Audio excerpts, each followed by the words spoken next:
We're learning more about East Cleveland Schools' plan to regain control of the district. The state took control after several years of poor academic performance. News 5 anchor DeLon Dillard talked to the district CEO, who says 1 year into this new plan and students are already making improvements. Was it intimidating coming in originally, knowing that you were going to lead this district and have to make such progress? Terrified every day, but that's the joy also, because I see the potential.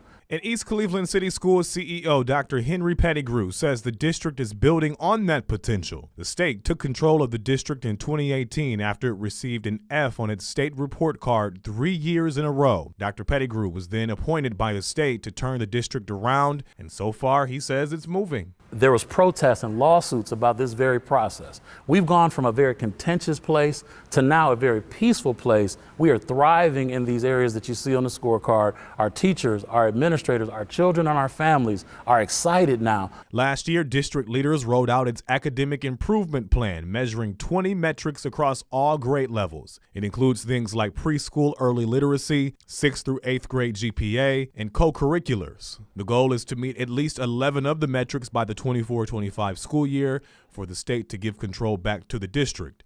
1 year into this plan, the district has already met 9 of them. What we're saying is when we invest in the experience of our children, when we look at what's happening in the classroom, making sure they're getting these leadership opportunities that are co-curriculars, these clubs, these activities, we're saying that you will see an influence on those test scores. Parents say they've noticed teachers are using a different approach with students, and they believe it's working too. I see the interactions that the students have with the other administration and the other teachers, how some speak very highly, so how some can't wait to get to class, how some say, oh, I can go ask Mr. Such and Such or Mr. Such and Such because, they can confide in that teacher. Dr. Pettiegrew believes the district will achieve its academic plan early, but also wants people to know his students' test scores only tell part of the story, and that's why he's focused on teachers addressing the bigger picture issues to help kids achieve success. It doesn't talk about how many students are dealing with bereavement issues, how many students are dealing with mental illness, how many are homeless, how many are transient, how many are